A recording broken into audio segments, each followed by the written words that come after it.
Hey everybody, welcome to ARE Live. I'm Mark Tier, the founder of Black Spectacles, and today we're going to be covering the construction and evaluation exam. Before we dive into this exam, obviously with everything going on here in the world around the coronavirus, one of the things that we've been thinking as a group or as a team here at Black Spectacles is what we can do to support you guys. So we, the best idea we've come up with so far is to host a discussion on our forum about, sometimes it's good just to sort of share what you're dealing with and hear from other people. And so after ARE Live today, we're going to host a live chat on that community. We just posted the link in the chat box here if you want to find that discussion. And as soon as we hang this up, Mike and I are going to go over there and like to sort of hear what you guys are dealing with. I know, here at my house, with my 2 kids and my wife all being sort of in the same, room together, that's been a challenge itself, trying to get outside and get some exercise, trying to have sort of the same somewhat good routine has been helpful. I know some of you are, by yourself in an apartment or with, 1 or 2 roommates.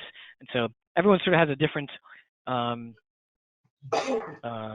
sort of situation. So the idea was to try to sort of share some stories and share some experiences, in a way to maybe help everybody. So we're going to do that afterwards. In the meantime, we're going to do this mock exam today. And it's going to cover a couple of different topics in this particular test, construction and evaluation. Our next ARE Live is scheduled for April 23rd. We're going to cover practice management for that. We'll also do a mock exam with Mike. And then for those of you who are new, many of you are current subscribers, but for many of you who are new, just a little bit about what we do. Black Spectacles, we're the first ever NCARB approved test prep provider for all 6 ARE 5 divisions. So we help you prepare for the exam. We have video lectures, practice exams, flashcards.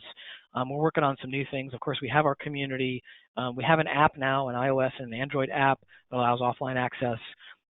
So we provide lots of different resources to help you pass the test. Let's see, what else?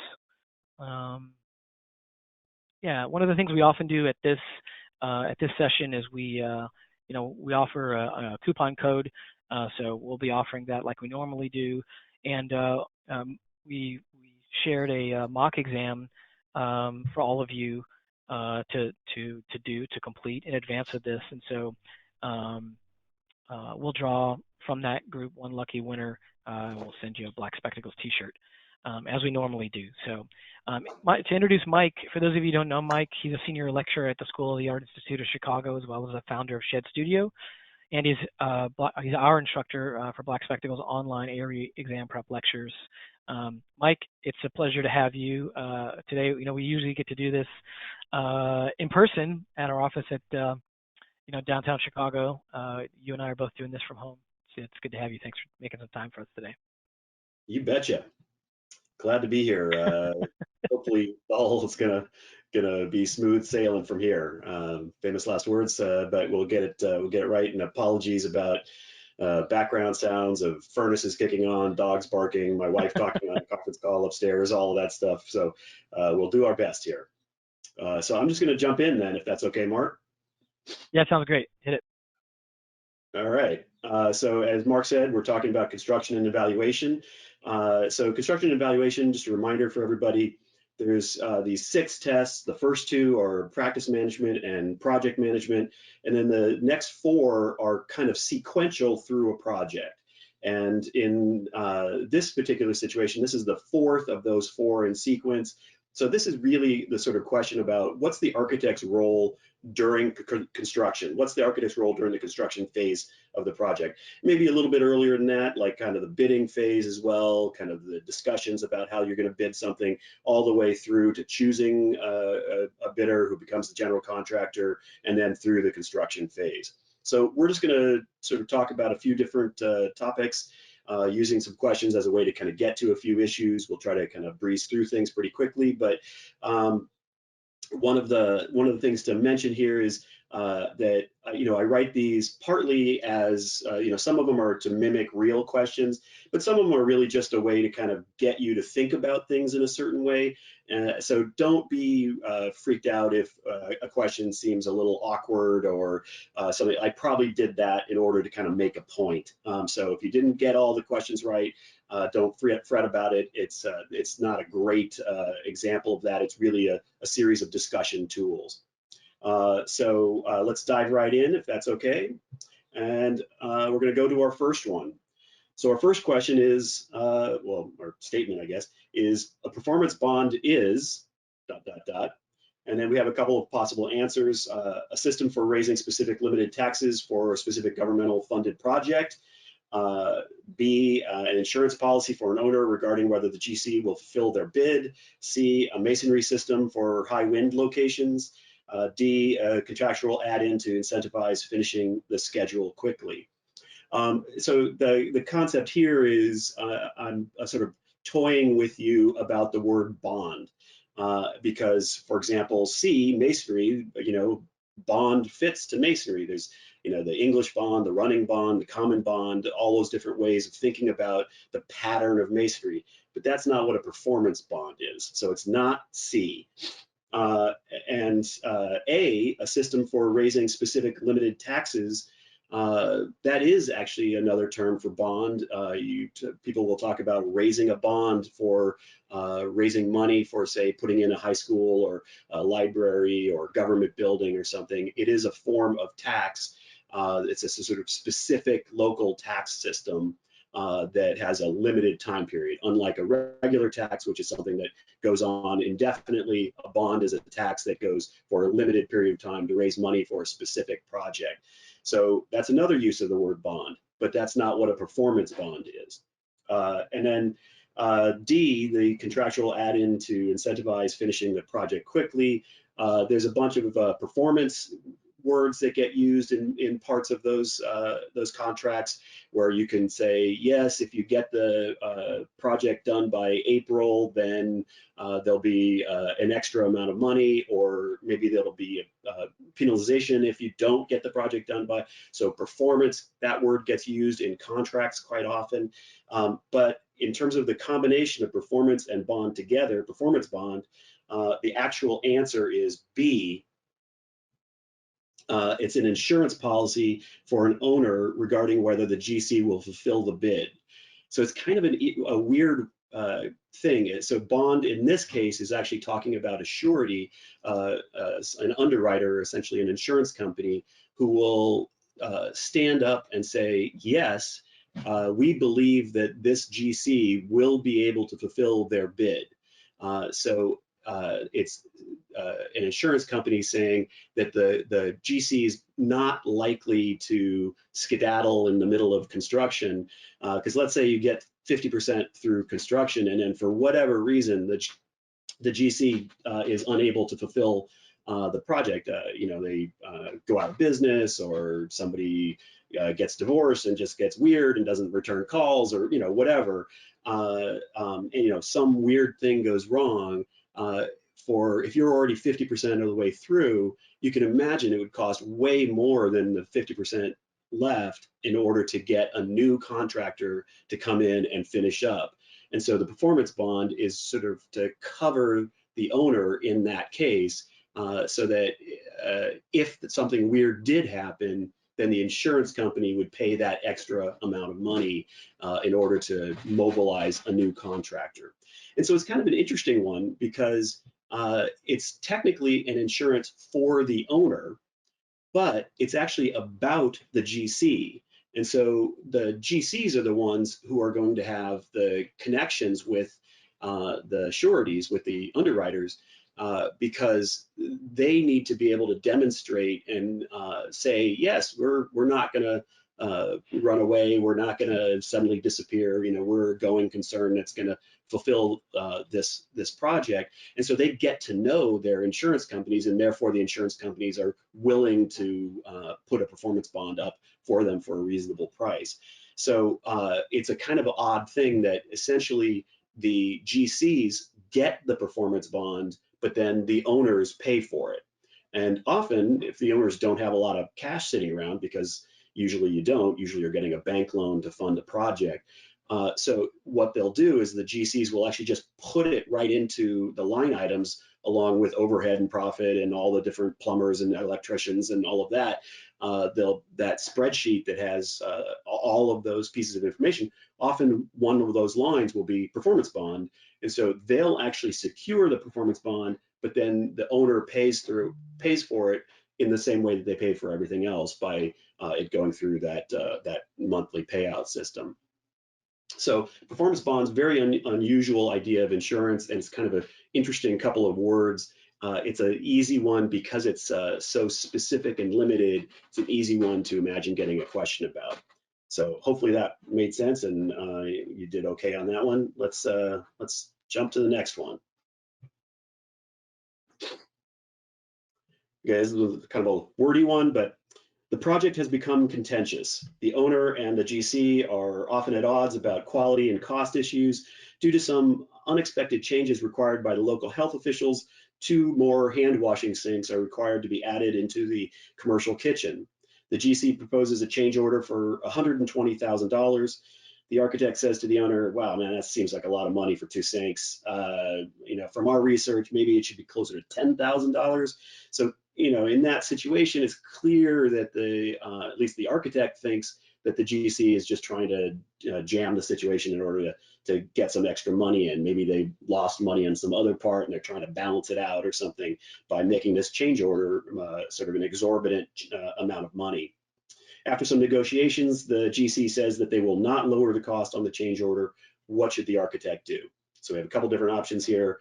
A, take the project into mediation or arbitration, depending on the contract, a process that will have a third party make the decision of what the change order cost should actually be. B, if you need to do the work, sign the change order and get it going. And then presumably there will be a time later in the project when you can win back some of the extra cost. C, the architect should claim a construction change directive, which will essentially tell a GC to do the work anyway.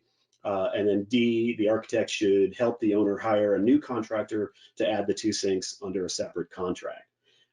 D is certainly a possibility. You could do it that way. It's not a great way to do it, though, because it starts confusing site responsibility. And it's also probably fairly expensive to have a different contractor suddenly have to mobilize on a job site, especially when there's another contractor there. So D is certainly possible, it's plausible, but not a great answer. B is kind of a fun one. I like the idea of like, yeah, we're gonna take our lumps now, but we're gonna get you later. B is just not the way to go. You never want to do something with the intention of kind of falsely claiming financial aspects later to kind of balance things out. That's just not how projects should work. So it's definitely not B and definitely not D.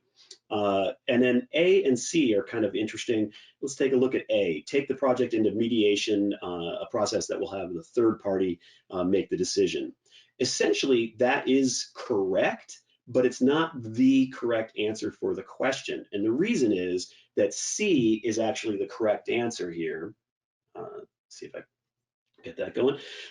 And what C is saying is that the architect should claim a construction change directive, which is essentially a version of a change order where the contractor has not agreed to it, or the owner has not agreed to it, whatever. Somebody has not agreed to the change order. A typical change order, the architect signs it, the contractor signs it, and the owner signs it. All 3 parties sign the change order to say that we're all agreed that this is how the contract will get changed.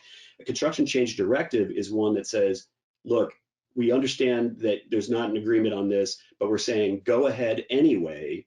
And then when we do that, we will eventually, somewhere down the road, go into mediation or arbitration or whatever system is in the contract to decide, is this the right choice? What was the right amount of money that this really should have been?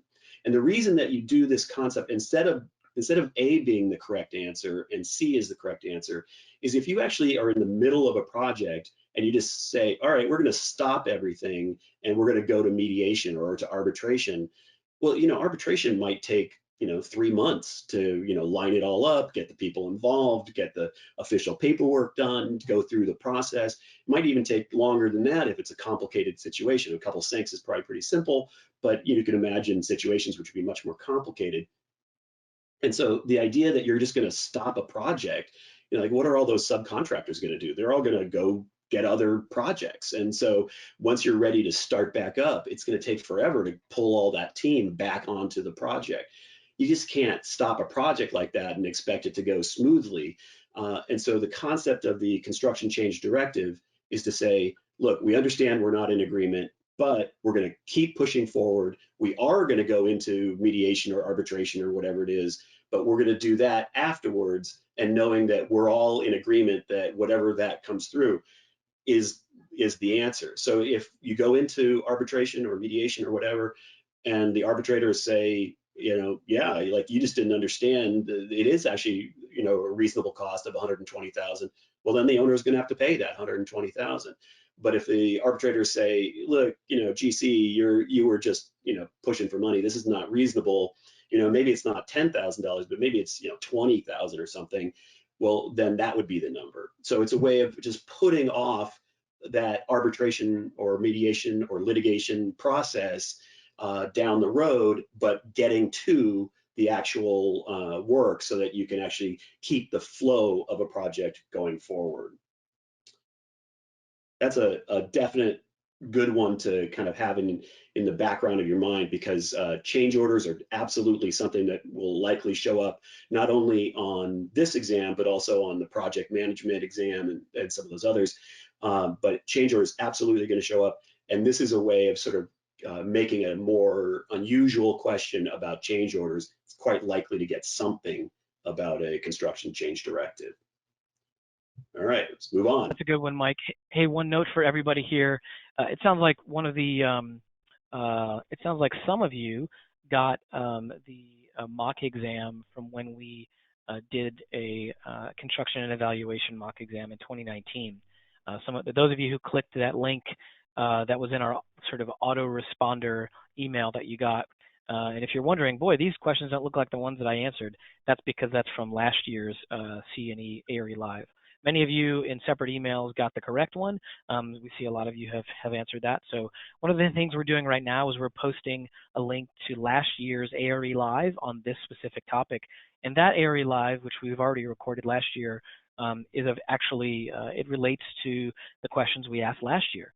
So actually what's kind of nice, even if you answered the ones from last year, now you have basically 2 mock exams you can kind of review for the same thing. So I'm going to ask my team here if they can post that ARE Live in the chat here in the next couple of minutes. With that, Mike, go right ahead. Cool. Yeah, that was probably a little confusing for a few people. I can imagine. All right, number 3. Does the architect have responsibility for job site safety at the construction site? So I'm going to just tell you right up front, this is a bit of a trick question. And in fact, I actually stole this question. It's not the exact same wording, but it's pretty similar wording to an old NCARB question from their old mock exams back, I think maybe 10 years ago. And I use this one specifically because it makes a very specific point about kind of how to look at these issues. So again, it's a bit of a trick question. Apologies if you attempted it and didn't get it right. But here you go. Okay, so does the architect have responsibility for job site safety at the construction site? A, job site safety is the sole responsibility of the GC. B, job site safety is the responsibility of each individual subcontractor. C, the architect is responsible for design intent and therefore in the decision-making that went into the design process, but not the actual site considerations. And D, it depends on what was said by the architect on the site. So the answer A is certainly a reasonable answer, that job site safety is the sole responsibility of the GC. That is absolutely true from the contractual standpoint. However, the actual answer is D.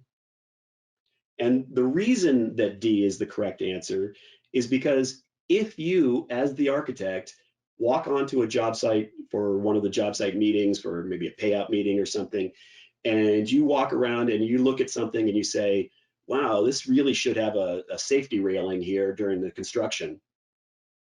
What you've just done is you've technically taken over the job site safety on that project.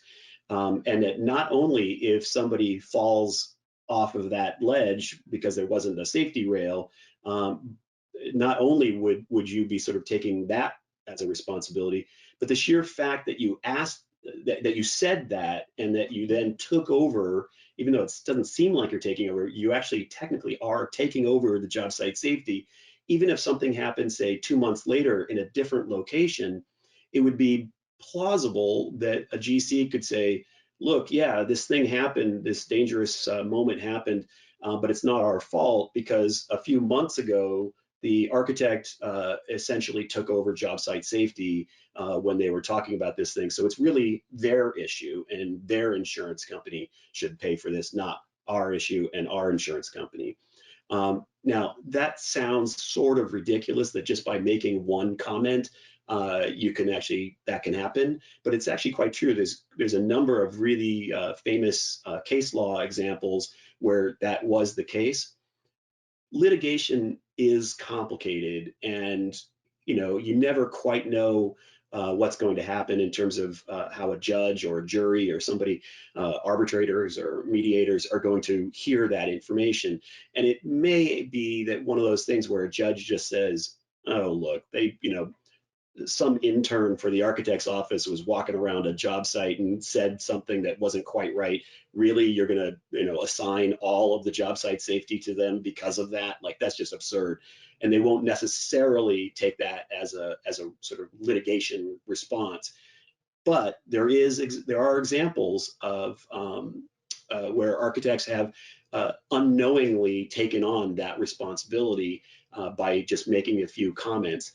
And so it's something that's very dear to the heart of AIA and NCARB to make sure you understand that you have that there are important aspects to what you say on a job site that are both about job site safety, maybe about scheduling. Another example is you never say stop on a job site. You never, if the painters are painting the wrong color, you never walk up to the painters and say, hey, stop painting. You might go to the GC and say, hey, looks to me like the painters are painting the wrong color.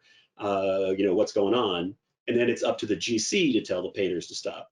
And that's really important because you don't want to start taking responsibility for the schedule, because like job site safety, that's a responsibility of the GC. And so by just telling somebody to stop, if there are penalties, if people get late or anything, suddenly you could be responsible for the penalties if the project isn't done on time.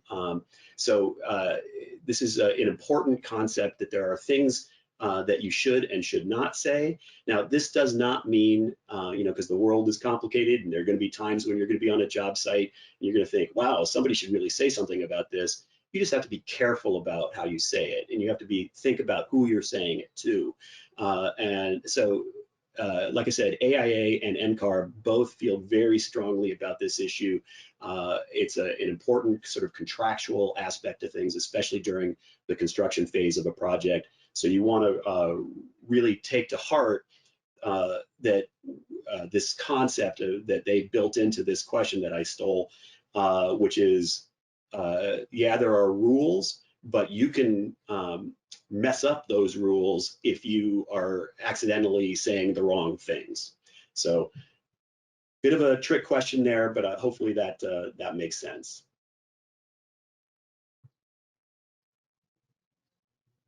Okay, on to the next. What is retainage? A, the amount of material set aside for use elsewhere on a job site during the excavation for the foundations. The area for stormwater to flow so it does not supercharge the stormwater drainage pipe system. A small portion of the payout to a subcontractor that is held in escrow to encourage final finishing. Or D, the amount of money that a developer must set aside to cover costs to the local government for infrastructure like roads, utilities, and even schools. Okay, so one of the things you'll notice, like a lot of these kinds of questions, all of the answers will be sort of plausible. or at least some of the answers will be sort of plausible. One of the tricky things about doing the ARE is that it's not a question of whether the answer is correct, it's which answer is the most correct. And so all of these will use versions of retaining or different ways of thinking about the idea of retaining something. But the actual answer for when you phrase it as retainage, that answer is actually C, a small portion of the payout to a subcontractor, which is held in escrow. If you don't know what escrow is, you can look it up, but it essentially just means like a special bank account that holds the money aside so that it's not in the owner's money, it's not in the GC's money, it's not in the sub's money, it's being held specially off to the side, waiting to be distributed. So the concept here of retainage is that as you're going along through a project, let's say a plumber is $100,000 into the project, and they still have another bunch of money on their contract. If you are paying them for that month's worth of work and you're paying them the $100,000, the paperwork goes through as $100,000. But if you are including retainage, not all projects include this. Some small projects don't need to. Some big projects do it in other ways. There's a bunch of different ways you can do this. But a kind of classic project would probably have retainage. And in that situation, the paperwork will say, yes, we're paying that plumber $100,000 for this month's worth of work. But in fact, what you're actually paying them is, say, $90,000, and then $10,000 of retainage goes into this special account. And then what that does is when you get to the end of the project and the pipe is leaking a little bit, or the faucet's not square to the sink, and you need a few little punch list items need to be fixed. And so maybe there's like say $1,000 worth of work that they need to come in and finish off before the project can be done. It's really hard to get the plumbers to come back and do that, or the painters or the carpenters or whoever.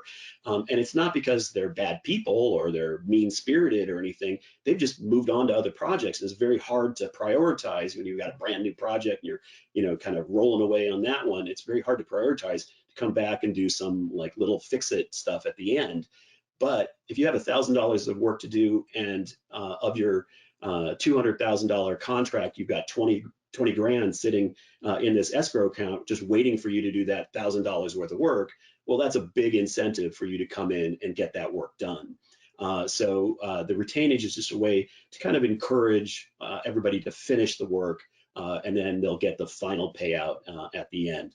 You don't always wait till the very end. Sometimes somebody like a concrete contractor who does all their work in the very, very beginning, if you have a project that's a 2-year project, it's not really reasonable to hold on to a bunch of their money all the way into the end when they did the work 2 years ago. So there might be a couple of mid-process milestones where you pay out the retainage up to that point. But the concept is that you have money set aside so that it encourages people to be able to, subcontractors specifically, to be able to come back and finish projects in a timely manner at the end of a project. So again, using words that can have multiple meanings, but there's a specific version of it when you talk about retainage. Mike, I'll let you keep going there. We do have some good questions come along here. We'll come back to them as we move. Great. When we get to the end. Yeah, and by the way, on the retainage, I use the example at 10%. Sometimes it's 5%, sometimes it's 2%. Depends on the scale of the project. Most of the projects I've worked on, they just do 10%. I think it's sort of the standard, although maybe for bigger projects it's smaller. Not really sure. Okay, number 5. Which of the following project delivery methods will require the most carefully controlled communication systems by the architect during the construction phase? A, design build, B, design bid build, C, multiple prime, D, construction manager at risk. So, there's a kind of a baseline. I just mentioned the idea that, some answers will be correct, but not the most correct. Well, clearly all of these are, reasonable project delivery systems, and you would want to as the architect, be pretty carefully controlled about your communication systems with anybody, through any of these different project delivery systems. But the one that really jumps out at you would be the multiple prime. And the reason for that is that what multiple prime means, if you don't know the term, is that instead of having one general contractor, multiple prime is where you would have multiple general contractors, but because it's not a general contractor, because there's more than one, so you can't call one the general because you have multiples of them, you would call them prime contractors. So it doesn't mean that you have multiple subcontractors, like an individual plumber, say, or something like that. It means that you have like a general contractor, the general contractor has multiple subs underneath their heading. So with multiple primes, that means I have multiple prime contractors who each have multiple subs underneath their heading.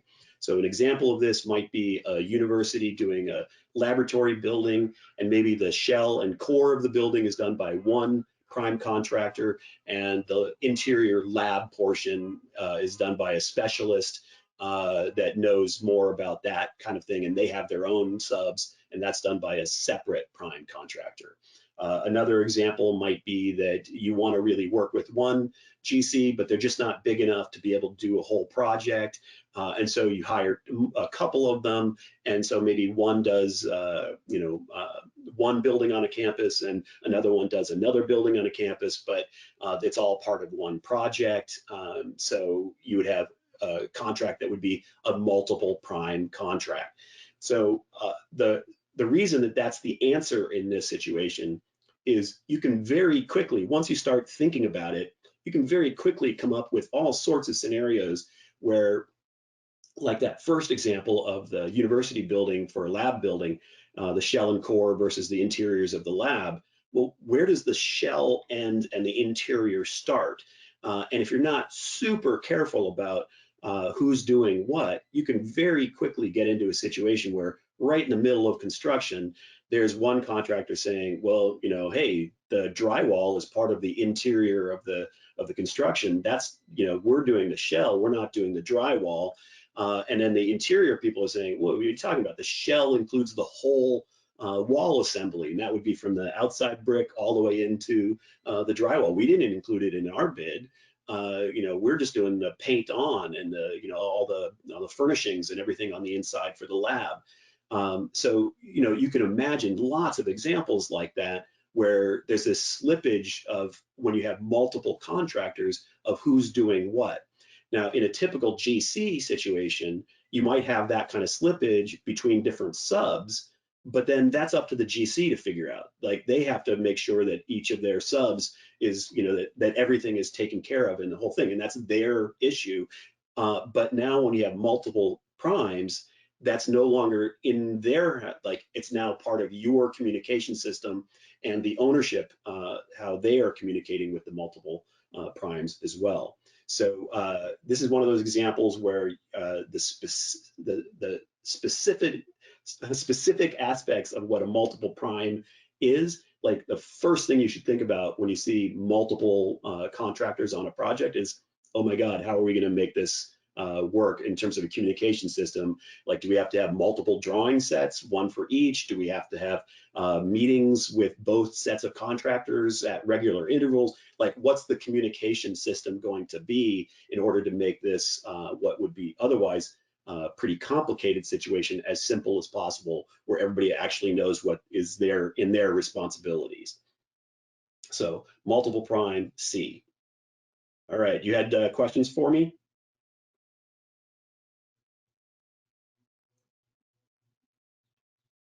Yeah, give me a second here, Mike. Do you have one more to go here? Nope, that's it. Beautiful. So let's see here. One of the questions I had from you, give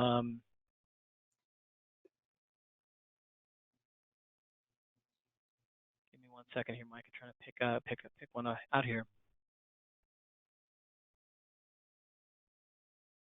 I think this is a good one. Is from Evan. He says, does noting a job safety on a field report still leave one open to scrutiny from a job site safety standpoint? I think that's an interesting one.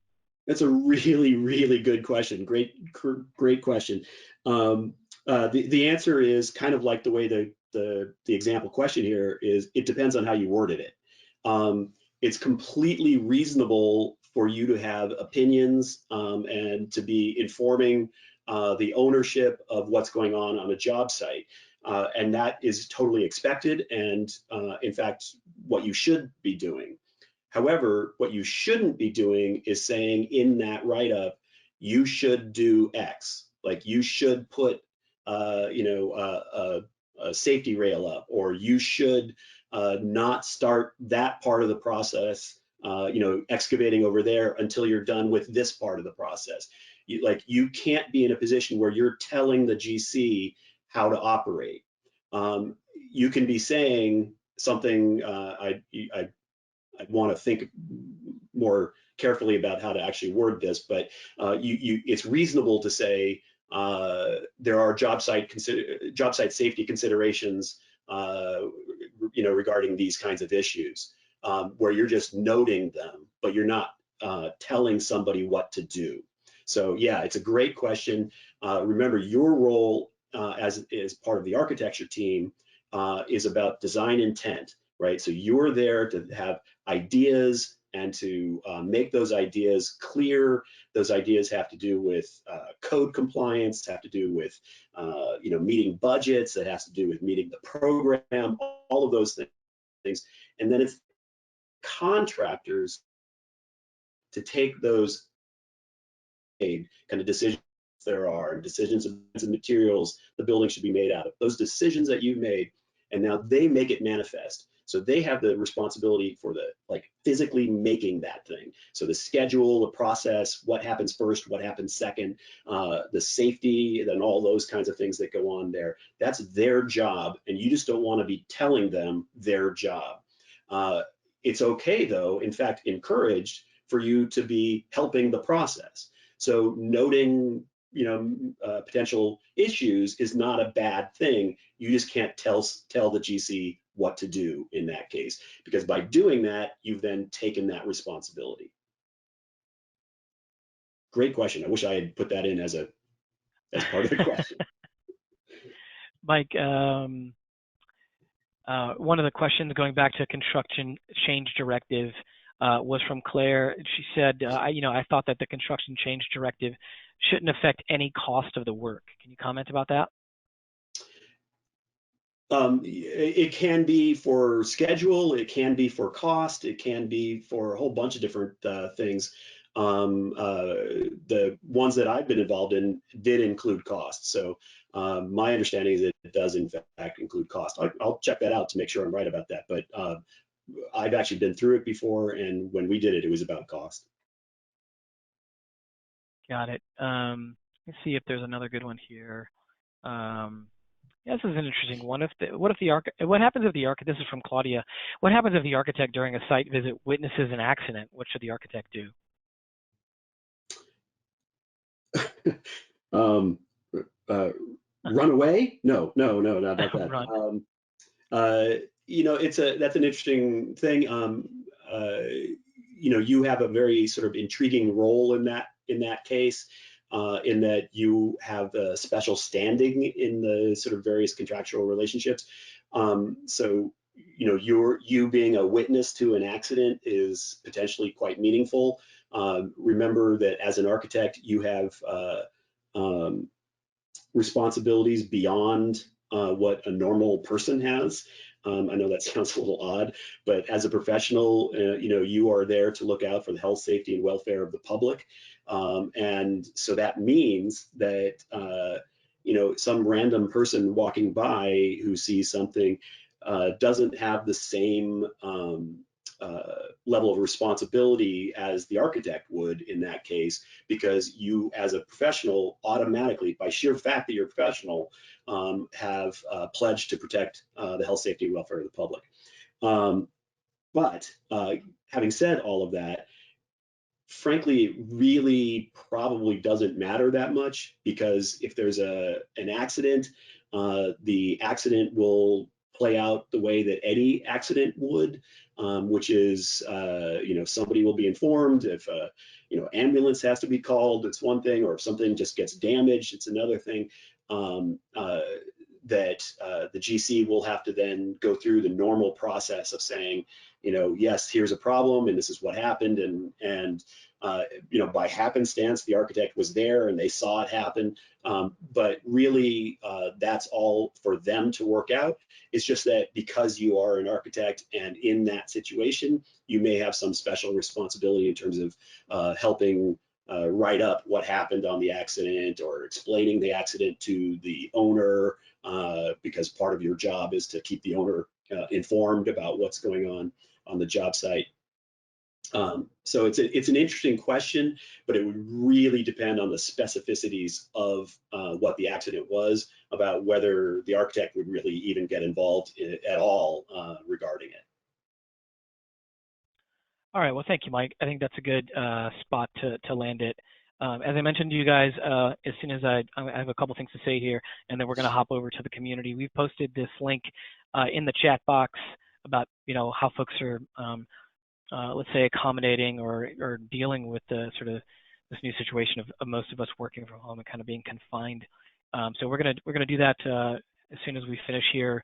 To let you know about our next ARE Live podcast, we're gonna review the practice management exam. We're going to do a mock exam just like we did. That link to register is also in the chat box, so you can go over there and register right away, so you'll get notifications. As I noted to you guys, some of you got a link to the old construction and evaluation mock exam, so that link is still live. And if you go to our ARE Live page, you'll find that that older construction and evaluation podcast. We've recorded it and made it available to you. So basically by tomorrow, when we're done producing this episode, you'll actually have 2 of them that you can review, 2 mock exams, and then 2 episodes that you can listen in, which might be kind of helpful. For those of you that are new to Black Spectacles and tuned in a little late, we basically do test prep for the ARE 5.0, and that means we have practice exams, flashcards, video lectures. We have an online community. We have an app. Basically, all the resources that you need to prepare for the ARE. So you can go to blackspectacles.com to learn more about that. We also offer firm memberships, so firms can provide access to their staff. As I mentioned, we often give out a coupon code. So for those of you that are sticking with it and who want to, continue on the path of studying here, we do have a coupon code, which is CE 031920YT, which gets you 15% off the entire duration of your ARE exam prep membership. As I mentioned, we did a giveaway today, and so our winner for the free T-shirt is Yun Hai Kong. She won a free T-shirt today for answering our mock exam. So congratulations to you. We'll send that your way. We'll reach out via email. And then finally, tomorrow I will email you a follow about today's live broadcast. So please let us know what you think and share any suggestions that you may have. We do read everything that you guys send in and use that to tune our next episodes. And so now, as I mentioned, Mike and I are going to hop over to the community, and we're going to, kind of kick off this conversation about dealing with life in the world of the coronavirus. So I'll see you guys over there. Mike, thanks again, and we'll catch you guys soon.